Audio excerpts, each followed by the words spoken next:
Hello guys, you already saw the title of this video, so I'm just going to skip all the intro and get straight into it. The Southeastern fleet situation could prove to be awkward for them. I mean, it's awkward right now, but it could get even more awkward following the Notworker replacements, as you'll hear in just a bit when I discuss what potentially happens after that.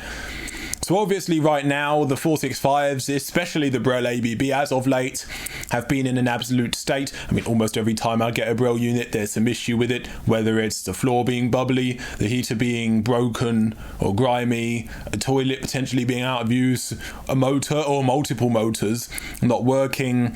The GEC units have those issues less, but they have their own set of problems. I mean, the creaking coming from some of those units. So, long story short, they need replacing, and we have got a tender, but it's not confirmed who will be doing the replacements yet. However, that's not the whole story at all for Southeastern's fleet situation. So let me put things into perspective for you. We are in 2025. I'm making a conservative guess that all the contracts for the replacement will be finalised by around 2026-27, and trains will be built around 29-30, enter service perhaps 30, 31, 32 kind of range. Okay, so say that happens, the 465s get replaced, 376s are refurbished, no problem. Well, immediately Southeastern are going to have their hands full, and this is where things could get really, really frustrating for them. They're going to have their hands full with a 375 replacement because, as you can see here, the 375s were built in 1999. When you think about it, they're actually not much younger than 465s, and straight after the 465s are replaced, it's highly likely the 375s will be well into their 30s, aging pretty poorly themselves, and in need of a replacement. So that will be a lot to deal with right there. But the kicker is they won't be able to replace the whole mainline fleet at once, or at least it wouldn't seem ideal to. You see, Southeastern's got themselves into this really tricky situation with the 375s and 377s because they've got a less than ideal subclass of 377 considering the age of the 375. What I mean by that is the 3775 are about 10 years younger than the 375s. In hindsight, of course, it would have made more sense for Southern to give them the 3772s in 2016, then Southern get the 5s off Thameslink and Southeastern get the 2s, which are more in line with the 375's age. But hey, hindsight is 2020, it didn't happen, and now Southeastern would either have to order a huge mainline fleet to replace all their 375s and 377s at once, which would then send some still fairly youngish units off to scrap for potentially no reason, or they'd have to just replace their 375s and then awkwardly have a new fleet and a 377 bunch, which probably don't have anything in common with each other. And in fact, I just forgot about the 377-1s, but those are also 375 age, so they'd be awkwardly going, and the 5s might be staying because they're younger and they have more years in them, so it could get quite awkward there, especially if they want commonality with their main fleet. Not to mention, the Metro situation could get rather tricky. Obviously, the 376s are only a couple years younger than the 375s, so realistically, they'll probably want to replace them both after they replace the Notworker. But then there's another opportunity for them to have a big, solid, homogeneous Metro fleet after they replace the 376s, if they also replace the 707s. The debacle here being that the 707s are about 12 years younger than the 376s.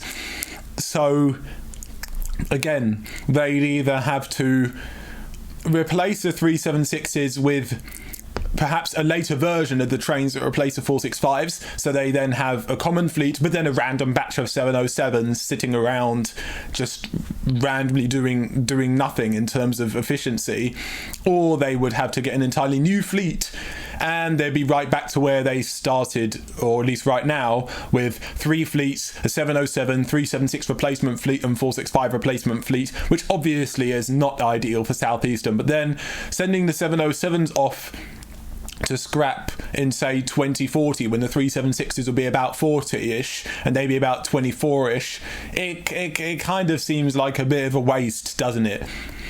You know, so it's really not an ideal situation, especially since 707s will then be getting toilets.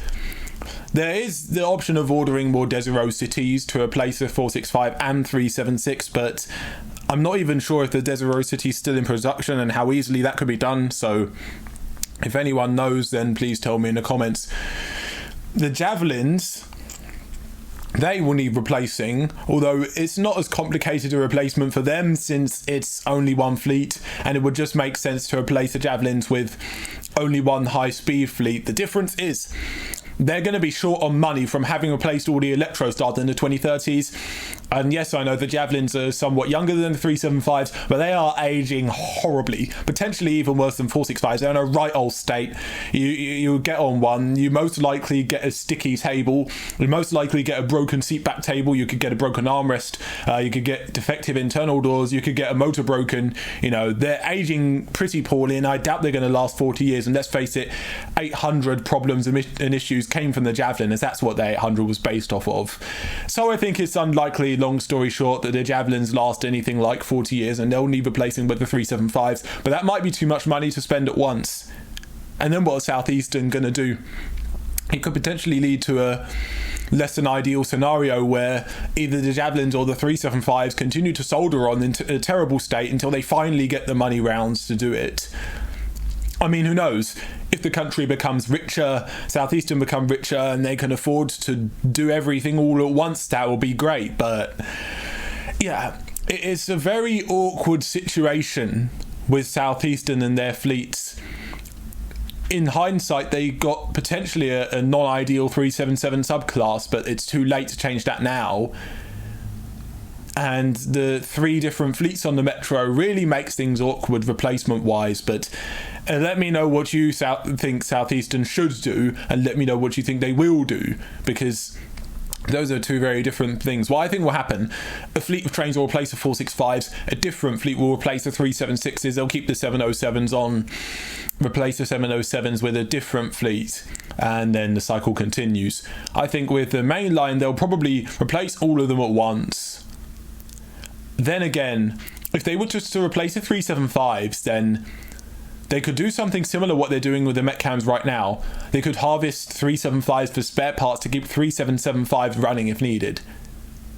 That could work. But anyway, I think that Southeastern are probably going to replace all of the mainline fleet at once, but it won't be ideal because then younger units will be going for storage and scrap. So yeah, let me know what you think. I've rambled on enough. I'm going to end the video here.